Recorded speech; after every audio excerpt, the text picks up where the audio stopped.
Baik, Bismillahirrahmanirrahim. Assalamualaikum warahmatullahi wabarakatuh. Sebelumnya, terima kasih kepada Pak Arif selaku dosen pengajar mata kuliah dasar akuntansi. Saya Najwa Aulia, NIM 2025-53004, akan menjelaskan atau mempresentasikan hasil dari tugas saya terkait transaksi salon Elisa. Sebelumnya saya sudah mengerjakan untuk bulan 1, 2, 3, dan 4.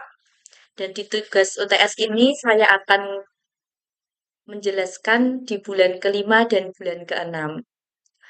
Pada awal bulan 5, saldo kas sebesar 38.350, piutang 10.500, utang 3 juta, dan modal 45.850. Transaksi pertama adalah pembelian perlengkapan secara tunai sebesar 2 juta. Karena dibayar tunai, kas berkurang. Dan karena perlengkapan dianggap sebagai biaya, modal juga berkurang. Selanjutnya, perusahaan membayar utang sebesar 1 juta. Pembayaran ini mengurangi kas dan sekaligus menurunkan utang karena kewajiban sudah dilunasi. Nah, kemudian terjadi transaksi jasa rias tunai sebesar 500. Karena pendapatan diterima secara tunai, kas bertambah dan modal juga meningkat sebagai hasil dari laba.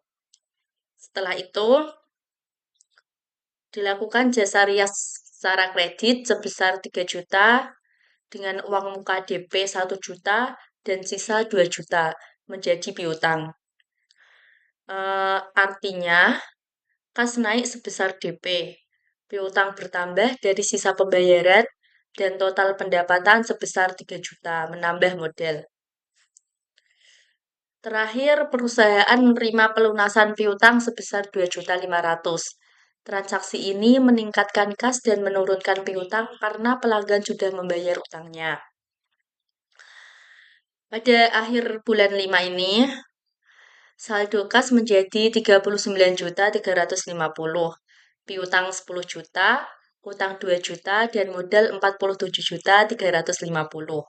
Hasilnya, total harga sama dengan total utang dan modal, yaitu 49.350. Dengan demikian, posisi keuangan bulan 5 dinyatakan balance.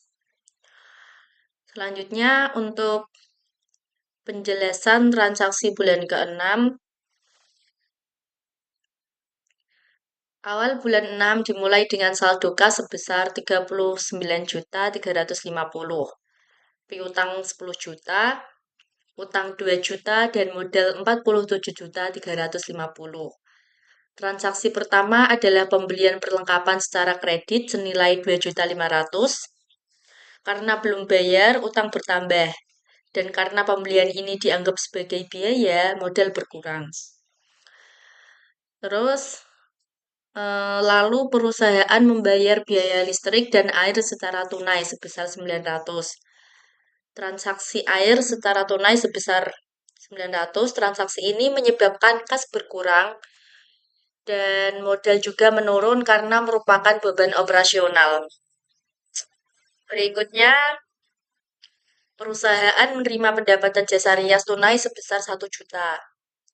Kas meningkat karena pembayaran diterima secara langsung. Dan modal bertambah karena pendapatan menaikkan laba. Setelah itu terjadi jasa rias secara kredit senilai 2 juta dengan uang muka 500.000 dan sisa 1.500.000 menjadi piutang.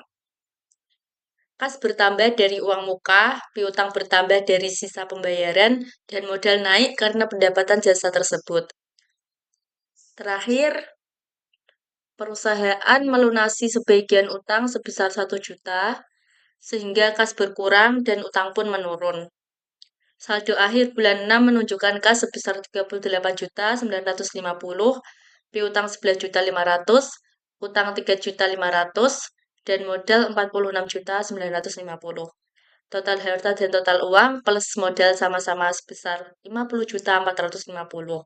Sehingga kondisi keuangan tetap seimbang. Jadi kesimpulannya, di sini saya menjelaskan secara keseluruhan, transaksi bulan 5 dan 6 menunjukkan bahwa setiap perubahan dalam kas Piutang, utang, dan modal selalu tercatat dengan seimbang. Pendapatan jasa secara tunai maupun kredit berperan besar dalam meningkatkan modal. Sementara biaya operasional dan pembelian perlengkapan menurunkan kas serta modal. Piutang dan utang mengalami perubahan yang wajar sesuai aktivitas penerimaan dan pembayaran. Dari hasil perhitungan, posisi keuangan pada akhir kedua bulan, yaitu bulan kelima dan bulan keenam, tetap balance, menunjukkan pengelolaan keuangan usaha berjalan dengan baik dan stabil. Eh, Terima kasih. Wassalamualaikum warahmatullahi wabarakatuh.